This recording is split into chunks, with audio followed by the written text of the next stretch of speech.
Okay, so this chapter is beefy. There's a lot of stuff you have to remember in it. Okay, so 9.2 was projections. Okay, so the first thing we did was we learned about components. Kind of. I'm going to do 9.2, 9.3, and 9.4 recaps. Okay, so the component of U onto V is a scalar. It is how much of U is acting in the direction of V. And we have a couple ways we can find that. We can do the magnitude of U times the cosine of theta, where theta is the angle between the vectors. Or we can do the dot product of those vectors divided by the magnitude of V. Okay, and again, this is a scalar. Okay, so whenever I say component, I'm talking about a scalar. I do keep messing it up, so if you see me do it, just correct me. But these, you just get a number, right? It's how much of U is acting in the direction of V.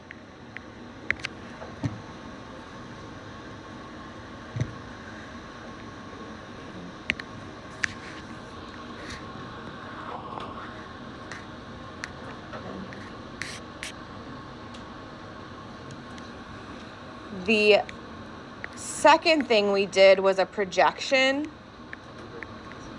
of U onto V, and this is a vector.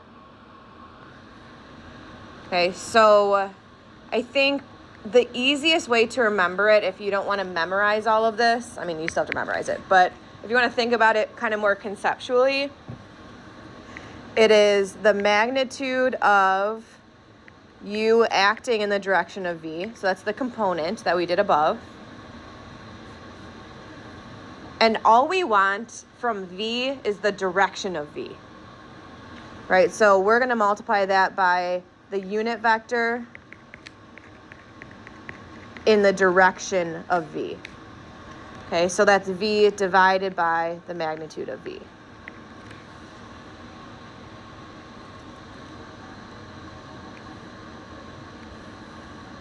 Okay, so this is usually asked in component form.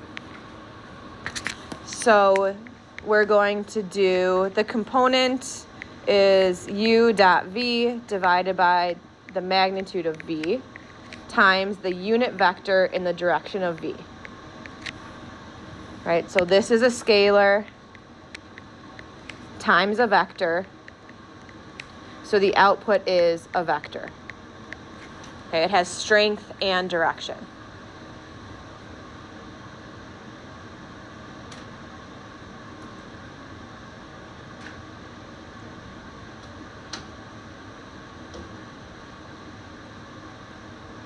Okay.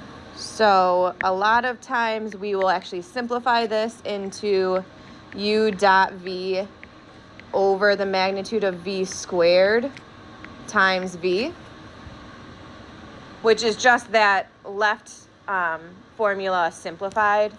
But the left one in red is a little bit more conceptual. The one in right is a little bit more memorization. But you'll get the same answer when you do those. Okay?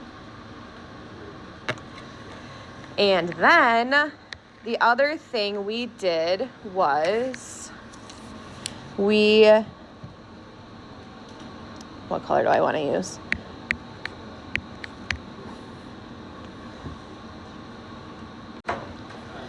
We resolve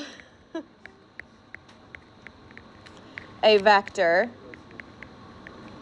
into orthogonal vectors.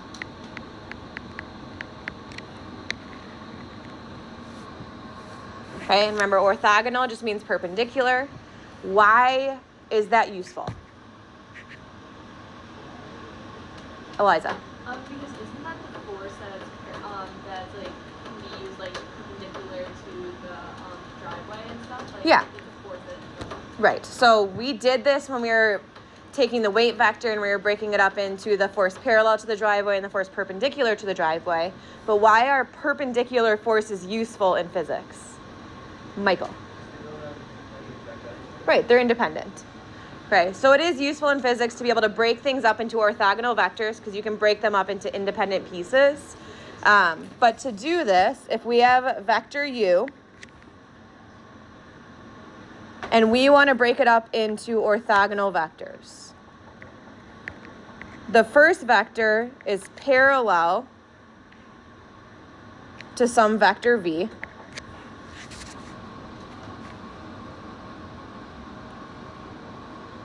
And then the other one is perpendicular to some vector v.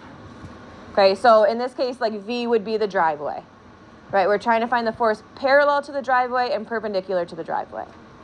And to do this, the one parallel is just equal to the projection of u onto v. And then u2, the perpendicular one, is u minus that projection vector.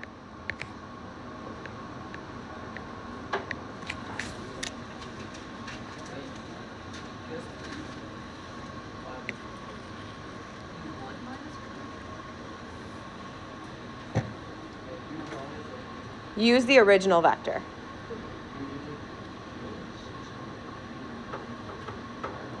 Okay. Yeah.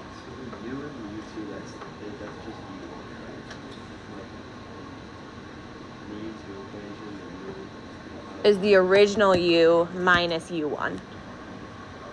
Yeah. So if you want kind of a visual here, we were doing all those driveway examples.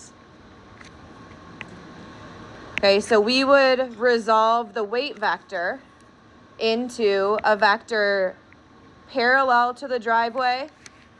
So that would be like your hypothetical v here. That would be u1. And then we got one perpendicular to the driveway, that would be u2. Those are your orthogonal vectors.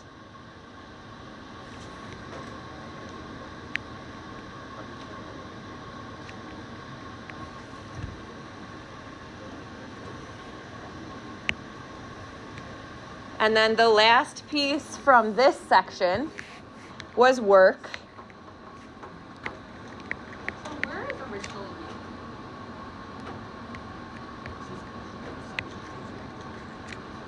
So like in the driveway example, the original u would be the weight. That was a terrible u.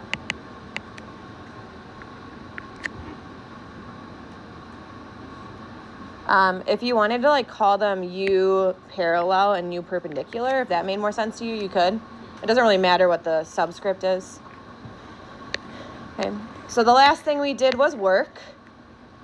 So work is, first of all, the output is a scalar. Okay, the direction doesn't matter. It just matters how much you're doing.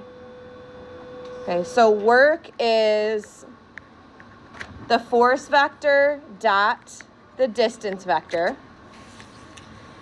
Okay, so if you're given it in component form, or if you can easily get it into component form, you're just doing the dot product. The more physicsy version that we've been doing more examples of is the component. So how much of the force vector is acting in the same direction as the distance vector times the magnitude of the distance vector.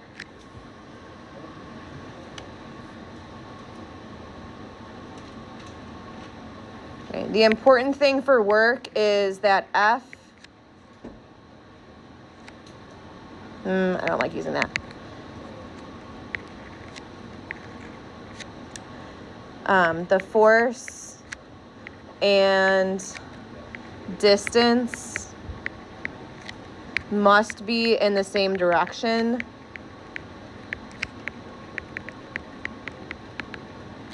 to multiply.